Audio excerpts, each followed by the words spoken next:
Hello मंगलवार, स्वागत है आपका इमोर्टलिटी के एपिसोड नंबर 3 पे। एपिसोड की शुरुआत वहीं से होती है जहां से पिछला एपिसोड एंड हुआ था। एपिसोड के शुरुआत में हम देखते हैं ही चेन को, जो कि फेंग हान को अपने सारे पावर ट्रांसफर कर रहा होता है। कुछ देर बाद वो रुक जाता है। फेंग हान ही चेन से कहता है कि मास्टर, क्या ये हो गया? फेंग हान की आवाज सुनने के बावजूद भी ही चेन बिल्कुल नहीं हिल रहा था। ही चेन ना कुछ बोल रहा था ना हिल रहा था। इसे देखकर फेंग हान बहुत ज्यादा घबरा जाता है। वो अपने हाथ ही चेन के नाक के पास लेके जाता है और इससे और ज्यादा घबरा जाता है। वो देखता है कि ही चेन ने सांस लेना बंद कर दिया है। ही चेन के गुजर जाने से फेंग हान को बहुत ज्यादा दुख होता है। फेंग हान कहता है कि अभी बस कुछ टाइम हुआ, हमको घंटे मिले हुए, और इसने अपना सारा पावर मुझ पर ट्रांसफर कर दिया, जितना सारा मार्शल आर्ट का पावर था। इसने अपनी सारी जमा पूंजी मुझे गिफ्ट कर दिया और इसने कहा कि मुझसे भी बेहतर तुम बन सकते हो, बस कोशिश करते रहना। मैं बस ये सोच रहा हूँ कि दुनिया में ऐसे भी लोग हैं जो कि कुछ टाइम के बाद भी आपके बहुत ज़्यादा करीबी हो जाते हैं। मैं नहीं जानता ये कौन था और कहाँ से आया था, लेकिन इसने अपनी सारी ताकत मुझे देकर ये प्रूफ कर दिया कि अभी भी इंसानियत जिंदा है। मास्टर, आपका बहुत बहुत शुक्रिया, आपने अपनी सारे पावर मुझे देने के लिए, लेकिन मुझे अब आपको अंतिम संस्कार करना पड़ेगा। कुछ टाइम बाद हम फेंग हान को देखते हैं, जो कि मार्शल आर्ट की प्रैक्टिस कर रहा होता है। वो कह रहा होता है कि जो आर्फिक पिल्स है वो बहुत ज़्यादा पावरफुल है। मुझे नहीं लगता था कि ये पिल्स इतना ज़्यादा काम करेगी, लेकिन ये तो मेरी बॉडी में जाने के बाद इसने तो मेरी बॉडी का पूरा गेम ही चेंज कर दिया। अब देखा जाए तो मैं शारीरिक तौर से बहुत ज़्यादा मजबूत बन गया हूँ, बहुत ज़्यादा स्ट्रांग बन गया हूँ। जैसे कि फैंग फैमिली में जो डिसिप्लिन है उनसे भी ज़्यादा और 2 गुना ज़्यादा मैं मजबूत बन गया हूँ। ये आर्फिक पिल्स बहुत ज़्यादा काम किए।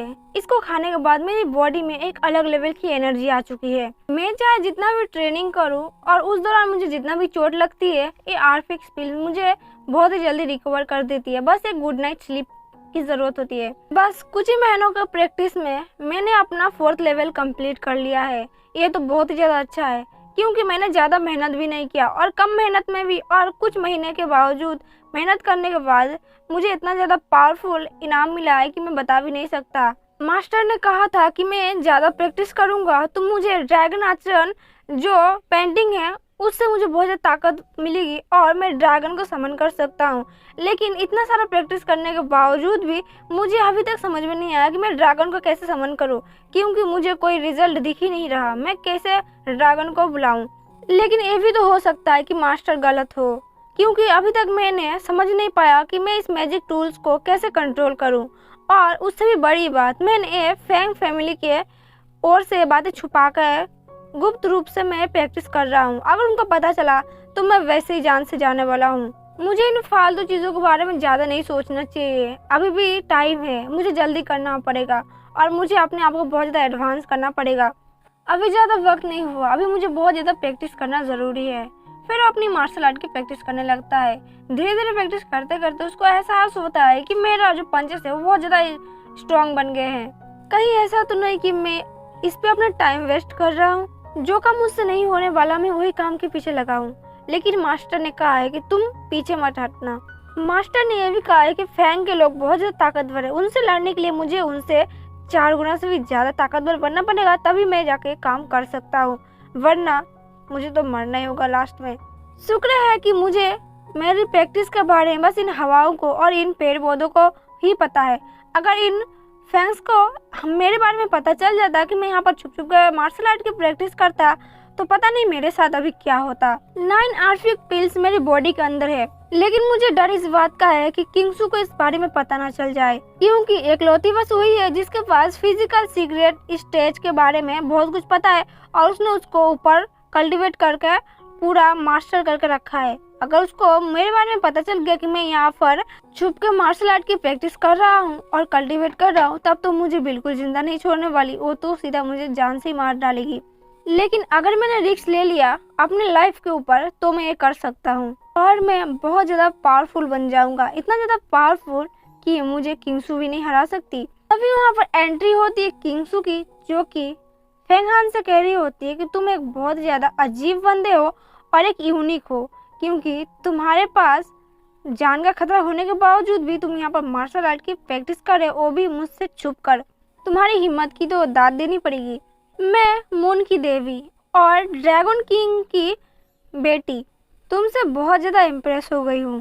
फेंगन कहता है कि हे भगवान, इस बार मुझे बचा ले, अगली बार मैं ऐसा कुछ नहीं करने वाला, काश ये वो ना हो जो मैं सोच रहा हूँ। किंगसू की तरफ देखते हुए फेंगन कहता है कि फर्स्ट लेडी फेंग फैमिली की किंगसू, ये तो बहुत ज़्यादा सुंदर है। मैं देख रही हूँ तुम छुप छुप कर यहाँ पर फेंग फैमिली से आकर छुप कर तुम यहाँ पर बहुत दिनों से कल्टीवेट कर रहे हो। क्या तुम सच बताओ, तुम यहाँ पर कल्टीवेट कर रहे हो कि नहीं कर रहे हो? किंगसू की बातें सुनकर जो हैंगफैन होता है वो बहुत ज़्यादा डर जाता है, वो अपने घुटनों के बल गिर जाता है और जोर जोर से माफ़ी मांगने लगता है।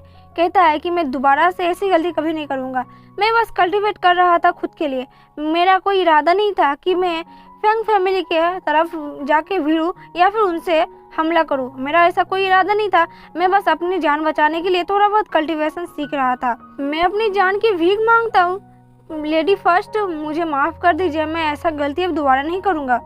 फेंगन कहता है कि अच्छा हुआ कि मैं ज़्यादा कल्टीवेशन के लिए मैन पावर यूज़ नहीं कर रहा था, मैं बस छोटा मोटा प्रैक्टिस कर रहा था मार्शल आर्ट के। अगर इसने देखा भी होगा तो इसने कुछ ज़्यादा नहीं देखा होगा, क्योंकि मैं सेकेंडरी प्रैक्टिस कर रहा था। हे भगवान, इस बार मुझे बचा लो, अगली बार तो मैं देख ही लूँगा। किंगसू कहती है कि ये उतना भी बुरा नहीं था जितना मैंने सोचा था। तुम्हें यहाँ पता है कि तुम्हें माफ़ी कैसे मांगनी है और अपनी जान की भीख कैसे मांगनी है, तुम्हें अच्छे से पता है कि कैसे बात करना चाहिए। इसका मतलब तुम्हें रिस्पेक्ट देना आता है और मैं तुम्हारी हिम्मत की बहुत दाद देती हूँ कि तुमने मुझे देखा और तुम यहाँ से भागे नहीं। इसका मतलब तुम इनाम के लायक हो, क्योंकि तुम डरे नहीं मुझे देखकर। और फिर वो फेंगन की तरफ अपना पावर का यूज़ करते हैं, उसकी ओर लाइटनिंग पावर फेंकती है, जिसे फेंगन तो अंदर से बहुत ज़्यादा डर जाता है, लेकिन बाहर से ज़्यादा शो नहीं करता। फेंगन लाइटिंग पावर को देख के बहुत ज़्यादा शॉक हो जाता है। वो कहता है कि अच्छा, तो ये पावर है इसका, ये तो बहुत ज़्यादा पावरफुल है। इसका मतलब ये है कि सीक्रेट पावर, जो फिजिकल पावर सीक्रेट स्टेज है, वो बहुत ज़्यादा मजबूत है, इसका तो बहुत ज़्यादा पावरफुल है। क्या मैं इसका इन फ्यूचर हरा पाऊँगा? ये मुझे लग नहीं रहा है। इसका मतलब ये पर्पल लाइटनिंग पावर बहुत ज़्यादा पावरफुल है, मुझे इससे बचकर ही रहना पड़ेगा। और ये पावर मैंने लास्ट टाइम देखा था मास्टर की तरफ से। फिर वो घुटनों पर गिर जाता है और किंगसू से कहता है कि मैं आपके सज़ा का हकदार हूँ, मुझे सज़ा दीजिए, मुझे जीने का कोई हक नहीं है, मैं सज़ा के लायक ही हूँ, प्लीज़ मुझे सज़ा दीजिए, मैं चाहता हूँ कि आप मुझे सज़ा दें। किंगसू कहती है कि इसकी कोई ज़रूरत नहीं है, मैंने तुम्हें माफ़ किया, लेकिन मुझे तुम्हारे ऊपर कुछ डाउट है। पहले ये बताओ कि एक आम इंसान, एक ऑर्डिनरी इंसान कैसे पावरफुल स्टैंड कर सकता है? अगर तुम अपने कल्टीवेशन यहाँ पर छुप छुप कर रहे हो तो तुम्हें एक नॉर्मल कल्टीवेशन आना चाहिए, ना कि तुम सीक्रेट स्टेज की प्रैक्टिस करो, क्योंकि सीक्रेट स्टेज बहुत ज़्यादा पावरफुल है और एक नॉर्मल इंसान के लिए वो हो ही नहीं सकता कि वो कर सकता है। मुझे तुम्हारे ऊपर डाउट है कि तुम छुप छुप कर कुछ ना कुछ गड़बड़ जरूर कर रहे हो। अगर तुम मुझे अभी बता दो तो मैं तुम्हारी जान बच सकती हूँ, लेकिन अगर मुझे बाद में पता चला तो याद रखना तुम जान से जाओगे। कहीं से पता तो नहीं चल गया मेरे बारे में? 5 साल पहले मैं प्रैक्टिस कर रहा था लॉन्गिन रिवर के पास, तभी एक बहुत जोरदार थंडर स्टॉर्म होता है और एक जायंट ड्रैगन मेरे साथ आ गया फाइट करने के लिए।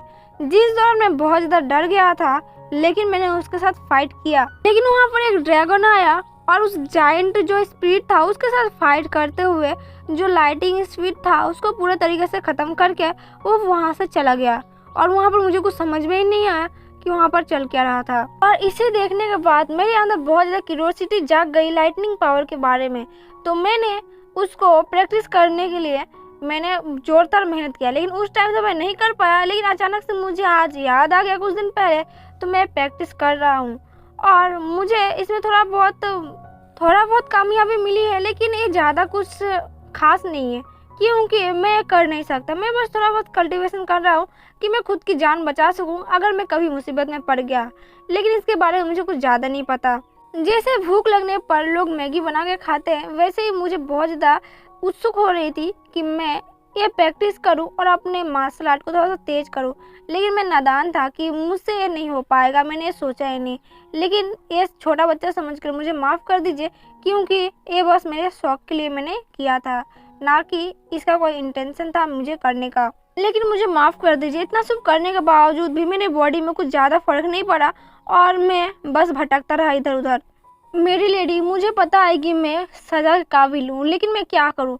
सब डिसिप्लिन अपना अपना काम करते हैं, सब के सब कल्टीवेशन करते हैं, मार्शल आर्ट की प्रैक्टिस करते हैं, लेकिन मैं एक बेरोज़गार हूँ। मुझे बस खाने के लिए तड़पना पड़ता है, मुझे बहुत ज़्यादा मार खाना पड़ता है, मुझे बहुत ज़्यादा मेहनत करना पड़ता है। लेकिन मेरा भी कुछ शौक़ था कि मैं भी कल्टीवेशन करूँ और मैं भी बाकी लोगों की तरह मार्शल आर्ट की प्रैक्टिस करूँ, ताकि इन फ्यूचर मेरे भी कुछ हो सके। लेकिन मैं क्या करूँ, मैं तो बहुत ज़्यादा गरीब हूँ, इसके लिए मैं पैसे भी नहीं चुका सकता और यहाँ से भाग भी नहीं सकता कुछ काम के लिए। किंगसू कहती है जायंट स्पिरिट। अच्छा, मैंने शायद 100 साल पहले एक जायंट स्पिरिट को देखा था लॉन्गेन रिवर के पास। लॉन्गेन रिवर के पास मैंने एक हॉरर स्पिरिट को भी मारा था, जो कि बहुत पुरानी बात हो गई है। किंगसू अचानक से फेंग हान की तरफ अपना लाइटनिंग पावर फेंक देती है, जिससे फेंग हान डर जाता है और कहता है कि नहीं, ये नहीं हो सकता। इसका मतलब इसको मेरे ऊपर शक हो रहा है कि मैं झूठ बोल रहा हूँ, इसलिए मुझे टेस्ट करने के लिए अपना लाइटनिंग पावर को मेरे ऊपर यूज कर रही है। किंगसू फेंग हान को उठाकर उसको दूर फेंक देती है और कहती है कि तुमने तो बहुत अच्छा अचीवमेंट किया है 5 साल के अंदर अंदर, क्योंकि बहुत सारे लोग हैं जो कि डिसिप्लिन होने के बावजूद भी इतना जल्दी इतना कुछ अचीव नहीं कर पाते जो तुमने 5 साल के अंदर इतना अचीव कर लिया है। लेकिन इतने से अभी कुछ नहीं होगा, तुम्हें इसका इनर पावर के लिए भी बहुत ज़्यादा मेहनत करना पड़ेगा, क्योंकि इसका इनर पावर 100 लेवल से भी ज़्यादा है और तुमने इसका बस थोड़ा बहुत ही अचीव किया है, जो कि काफ़ी अच्छा है। लेकिन इतने में काम नहीं चलेगा, तुम्हें और भी ज़्यादा मेहनत करना पड़ेगा। अभी के लिए मैं तुम्हें यहाँ से जाने दे रही हूँ, बाकी तुम आगे ध्यान रख लेना। किंगसू फेंग हान को कहती है कि अगर तुम्हें और भी ज़्यादा पावरफुल बनना है या फिर तुम्हें कल्टीवेशन पर मास्टर हासिल करना है, तुम मुझे फॉलो कर सकते हो, मेरे साथ माउंटेन में चलो। मैं तुम्हें कल्टीवेशन के लिए बहुत सारी चीज़ें सिखाऊंगी और तुम्हें सीक्रेट स्टेज के बारे में भी बहुत कुछ बता सकती हूँ, लेकिन तुम्हें मेरे साथ आना पड़ेगा अगर तुम चाहो तो, और तुम्हें तुम्हारी इनर पावर का भी मैं कुछ ना कुछ जरूर कर दूंगी। फेंग हान सोचने लगता है और कहता है कि इसका मतलब ये मुझे बोल रही है कि इसके पीछे आने के, और मैं सेंसोरिज्म के बहुत ज़्यादा नज़दीक लेवल आप पर हूँ, तो अगर मैं इसके पीछे जाऊँगा तो मैं कल्टीवेशन पर मास्टर भी हासिल कर सकता हूँ।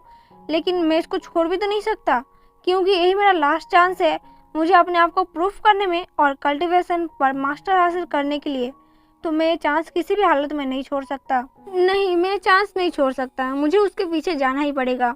मैंने अपना सब कुछ दांव पे लगा दिया है, मैंने बहुत सारा कोशिश किया, लेकिन जो आरसी पिल्स है वो मेरे सीने के अंदर जाके दबा गई है, मेरे हार्ट के अंदर जाकर समा गई है। मैं अभी कुछ नहीं कर सकता, मैं चाहे कितना भी कोशिश कर लूँ वो भी बाहर नहीं आने वाला। और मैंने बहुत ज़्यादा समन करने की कोशिश किया ड्रैगन पेंटिंग आचरण को, लेकिन वो समन नहीं हुआ। अब ये मेरा लास्ट चांस बचा है कि मैं जाऊँ किंगसू के पीछे और वहाँ पर जाके मैं कुछ कल्टीवेशन पर मास्टर हासिल करूँ, क्योंकि इससे आगे मुझे बहुत सारी लड़ाइयाँ अभी लड़नी बाकी है।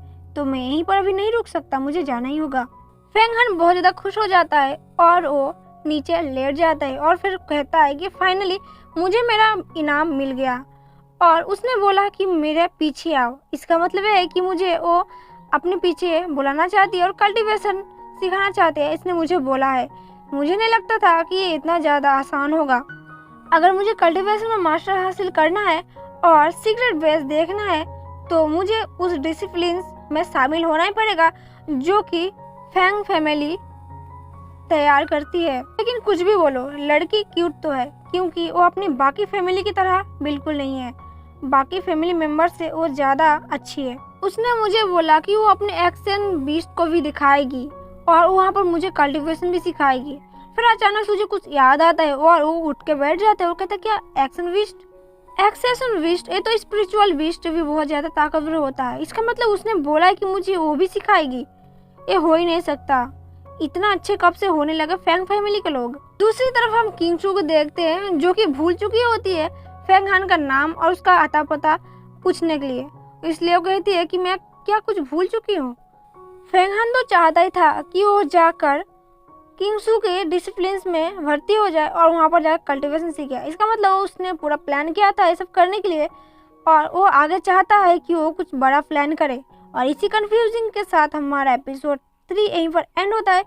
मिलते हैं नेक्स्ट एपिसोड में। अगर आपको वीडियो पसंद आए तो प्लीज़ वीडियो को लाइक करें और चैनल को सब्सक्राइब जरूर कर दे और नेक्स्ट पार्ट के लिए एक प्यारा सा कमेंट जरूर छोड़ दे।